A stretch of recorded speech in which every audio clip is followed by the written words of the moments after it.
ರೈತ ದೇಶದ ಬೆನ್ನೆಲುಬು. ಅವನು ಮೈಮುರಿದು ದುಡಿದ್ರೆ ದೇಶ ಸುಭಿಕ್ಷ. ಆದ್ದರಿಂದ ಅವನು ಚೆನ್ನಾಗಿರಬೇಕು. ಅವನಿಗಾಗಿ ನಾವು ಏನು ಮಾಡಲು ಸಿದ್ಧ ಎಂದು ಎಲ್ಲರೂ ಪುಂಖಾನುಪುಂಖವಾಗಿ ಪುಂಕ್ತಾನೆ ಇರ್ತಾರೆ.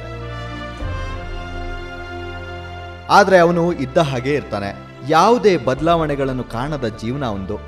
ಹೋಗ್ಲಿ, ಅವನ ಬೆಳೆಗಳಿಗೆ ಸರಿಯಾದ ನೀರಾವರಿ ವ್ಯವಸ್ಥೆಯನ್ನಾದರೂ ಮಾಡ್ತಾರಾ? ಅದೂ ಇಲ್ಲ. ಇದೇ ನೀರಿನ ಸಮಸ್ಯೆಯಲ್ಲಿ ಜೈಲಿನ ಕಂಬಿಗಳ ಹಿಂದೆ ಇದ್ದು ಬಂದ ಮಾಜಿ ಕೈದಿಯೊಬ್ಬನ ಕರಾಳ ಕತೆ.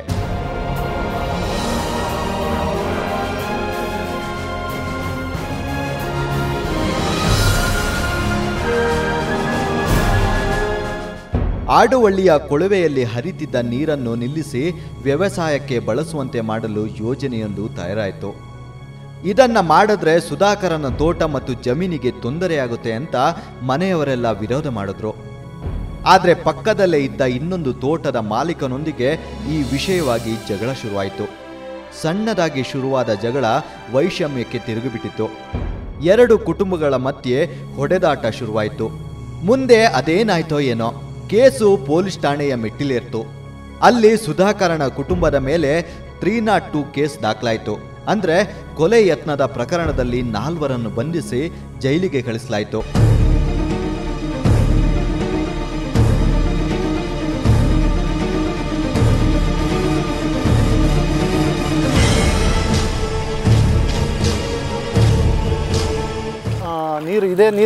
ಇದು ಒಂದು ಗದ್ದೆಗೆ ನೀರು ಬೇಕಿತ್ತು. ಆ ನೀರಿಗೋಸ್ಕರ ನಾವು ಒಂದು ಪಿಕಪ್ಪಿಗೆ ನೀರು ಅಡ್ಡ ಕಟ್ಟಿದೆ. ಮತ್ತೊಂದು ಪಾರ್ಟಿಯವರು ಹೋಗಿ ಅದನ್ನು ಹೊಡಿತಾ ಇದ್ರು. ಅದಕ್ಕೋಸ್ಕರ ನಾವು ಏನು ಹೇಳ್ತಾ ಇದ್ವು ಅಂದರೆ, ಯಾಕೆ ಈ ಥರ ಮಾಡ್ತೀರಿ ಅಂತ ಕೇಳಿದಾಗ ಅವರು ಇದೇ ಥರ ಏನೋ ಒಂದು ಗಲಾಟೆಗೋಸ್ಕರ ಬಂದು ಹೊಡೆದ್ರು. ನಮಗೂ ಹೊಡೆದೇ ಇರೋರು. ಆದರೂ ಅವರಿಗೂ ನಾವು ನಮ್ಮ ಮೈ ಮೇಲೆ ಬಂದಾಗ ನಾವು ಹೊಡೆದಿದ್ದೀವಿ ಅವ್ರಿಗೆ. ಆದರೆ ಅದು ಏನು ಸಣ್ಣ ಒಂದು ಕೇಸ್ ಅದೇನೋ ಎಷ್ಟು ದೊಡ್ಡ ಒಂದು ಸುಪ್ರೀಂ ಕೋರ್ಟ್ವರೆಗೂ ಹೋಗಿ ನಾವು ಬಂದಿದ್ದೀವಿ.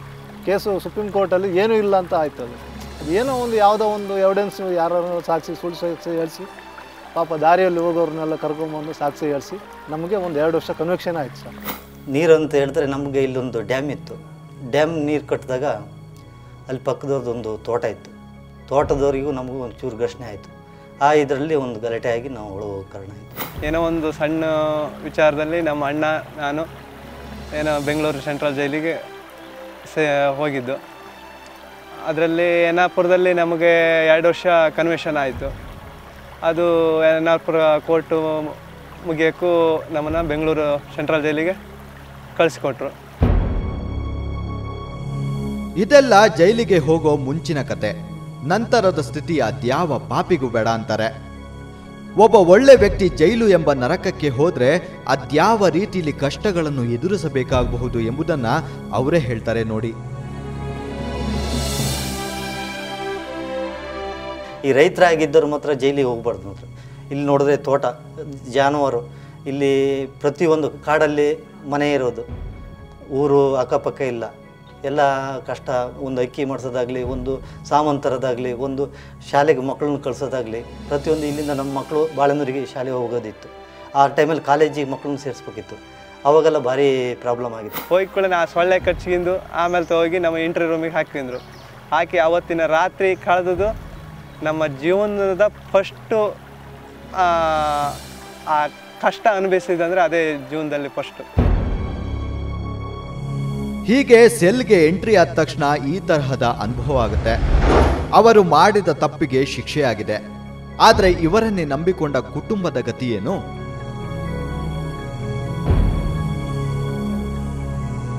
ನಾವು ಒಂದು ಅವಿಭಕ್ತ ಕುಟುಂಬದಿಂದ ಬಂದವರು. ಆದರೆ ನಮಗೆ ಎಲ್ಲದಕ್ಕಿಂತ ಮೇಯ್ನಾಗಿ 2 ವರ್ಷ ನಾವು ಕನ್ವಿಕ್ಷನ್ ಆಗಿರೋದು.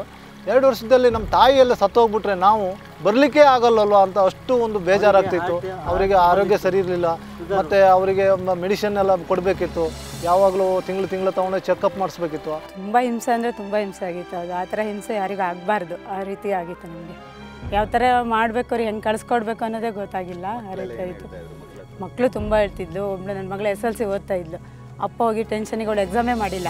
ಚಿಕ್ಕ ಮಗಳು ಅಂದರೆ ಈಗ ಹೋಗಿದೆ SLC ಅವಳದು, ಎಕ್ಸಾಮೇ ಬರೆದಿಲ್ಲ ಅವಳು. ನಾನು ಹೋಗಿ ಅಮ್ಮ ಬುಕ್ ಹಿಡ್ಕೊಂಡು ಕೂತ್ಕೊಂಡ್ರೆ ನಮ್ಮ ಅಪ್ಪನೇ ನೆನಪಿ ಬರ್ತಾರೆ ಅಂತಿದ್ಲು. ಅವಳು ಎಕ್ಸಾಮ್ ಮಾಡಿಲ್ಲ ಸರ್. ಅವಳು ತುಂಬ ಕಷ್ಟ ಅಂದರೆ ತುಂಬ ಕಷ್ಟನೇ ಆಗಿತ್ತು ಮಕ್ಕಳ ಬಗ್ಗೆ. ಸ್ವಚ್ಛಂದ ಹಕ್ಕಿಗಳನ್ನು ಬಂಧಿಸಿದರೆ ಹೇಗೆ ಆಗುತ್ತೋ ಹಾಗಿತ್ತು ಇವರ ಸ್ಥಿತಿ. ಮುಂದೊಂದು ದಿನ ನಾವು ಕೈದಿ ಎಂಬ ಪಟ್ಟ ಹೊತ್ಕೋತೀವಿ ಅಂತ ಇವರು ಯಾರು ಕನ್ಸಲ್ಲೂ ಅನ್ಕೊಂಡಿರ್ಲಿಲ್ವೇನೋ.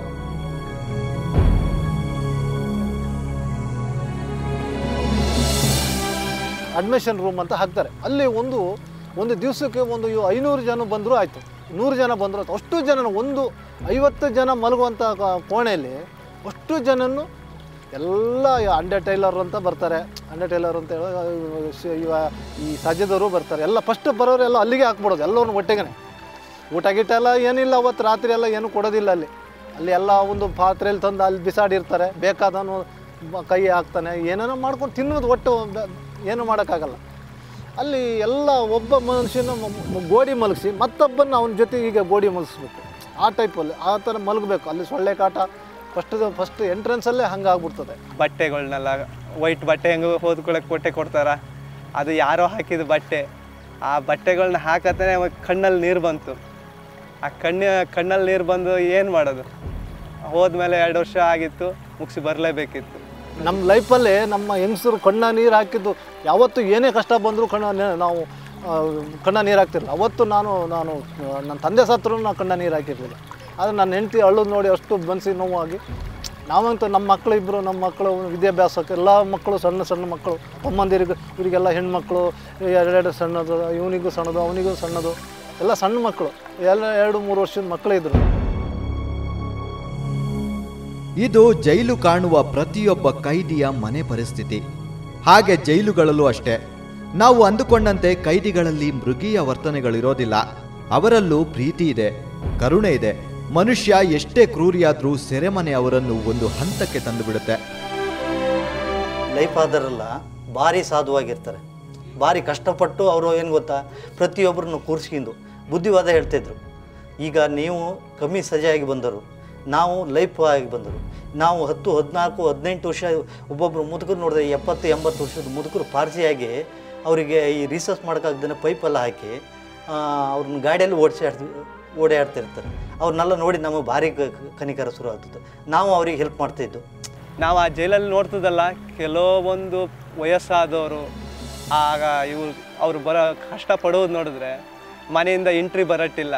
ಅವ್ರಿಗೆ ಬೀಡಿ ಸೇಯಬೇಕು ಅಂತ ಹೇಳಿದ್ರು 1 ರೂಪಾಯಿ ದುಡ್ಡು ಸಿಗ್ತಿರಲ್ಲ. ನಾವೇ ಎಲ್ಲರೂ ನಮಗೆಲ್ಲರೂ ಯಾರು ಎಂಟ್ರಿ ಬಂದಾಗ ಅವ್ರಿಗೆ ಬೀಡಿ ಆಗಲಿ ಏನೋ ಒಂದು ಕೊಡ್ತದ್ದು. ಇದು ಕೈದಿ ಎಂಬ ಪಟ್ಟ ಕಟ್ಕೊಂಡು ಬದುಕ್ತಿರೋ ಪ್ರತಿಯೊಬ್ಬ ವ್ಯಕ್ತಿಯ ದುರಂತ ಕತೆ. ಈ ಕಣ್ಣೀರ ಕತೆಗೆ ಅಂತ್ಯ ಅನ್ನೋದಿಲ್ಲ, ಇದು ನಿತ್ಯ ನಿರಂತರ. ಹೀಗೆ ಕಣ್ಣೀರೇ ಜೀವನವನ್ನಾಗಿಸಿಕೊಂಡು ಜೀವಾವಧಿಯನ್ನು ಅನುಭವಿಸಿ ಹೊರಗೆ ಬಂದ ಮತ್ತೊಬ್ಬನ ಸ್ಟೋರಿ ಹೇಳ್ತೀವಿ. ಅವನ ಸ್ಥಿತಿ ಹೇಗಿದೆ, ಹೆಂಡತಿ, ಮಕ್ಕಳು, ಊರಿನವರು ಅವನನ್ನು ಹೇಗೆ ನೋಡ್ತಾರೆ ಅನ್ನೋದನ್ನ ತೋರಿಸ್ತೀವಿ.